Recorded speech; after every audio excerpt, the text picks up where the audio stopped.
Hello again, it's me, Uncle Dennis. We're going to move on now and talk about the next family.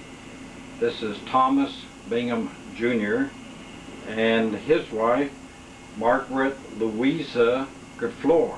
I'm not sure about that last pronunciation, it's a German name. But note here in the name here of the wife, the middle name of Louesa, this is the same as my mother, or Ammer as we so frequently call her.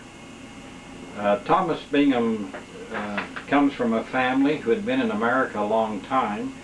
The first Bingham that comes to America is a fellow by the name of Thomas Bingham. Interesting, it's the same name. He comes to America with his father and mother. Unfortunately, his father dies on the way. Thomas and his mother eventually remarries, but they settle up in the Connecticut area, and they come into America around about 1660. So you see, this is a family that has been in America a long time.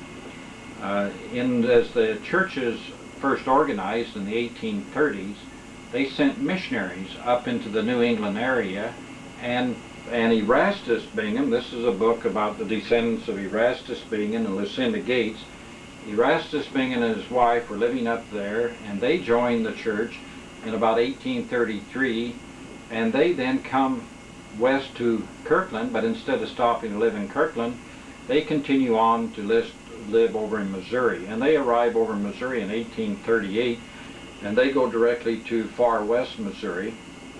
As I understand, they had a farm to the west, or excuse me, I think it was to the north, about 7 miles out of far west. And they lived there until the time of the terrible mobbings in Missouri, and when the governor of Missouri, Governor Boggs, issued the extermination order. And this extermination order basically said that the Mormons would be treated as enemy, and they were to be driven from the state and exterminated if necessary. And with that order, the church took the prophet Joseph Smith and the other church leaders into captivity. That's when he spent that terrible winter in Liberty Jail. The rest of the Mormons were they were stripped of their property. They were able to sell it for only pennies on the dollar. And they were basically forced to flee for their lives during the wintertime across the northern parts of Missouri. They fled eastward over into Illinois. The people of Quincy, Illinois took them in, and eventually the next year they started building up the area, Commerce, Illinois, which they changed the name to Nauvoo and eventually became the city Nauvoo. The Bingham family, at that time, they moved into a farm not far between La Harpe, Illinois, and Carthage, Illinois, and there they stayed on that farm for a number of years. After the prophet Joseph Smith had been martyred in 1844, they thought it more wise that they move closer to Nauvoo, which they did, and they worked quite a bit on helping to complete the Nauvoo temple. They were with the group of pioneers that were forced out of Nauvoo and across Iowa, and while they were living over and around the winter quarters area, that's where the army came to the Mormons and asked them to raise a battalion of men to fight in the war against Mexico. They wanted the Mormons to sign up 500 men to be part of this battalion, and one of Erastus Bingham's sons, Thomas Bingham, signed up, and he served in the Mormon battalion.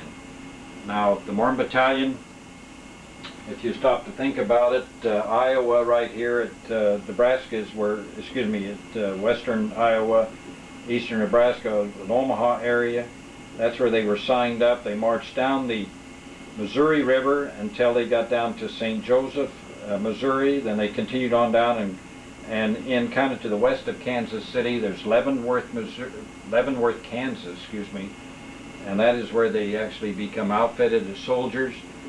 The money that they were paid to buy uniforms, they sent the money back to help the families, and the rest of the pioneers go west. And all they wore was a white bandolier, usually across their chest, and a white belt. That was basically their uniforms. They then marched down across Kansas, westward through Kansas, following the Arkansas River, and then they cut down, they followed the Santa Fe Trail and went down into New Mexico and into Santa Fe.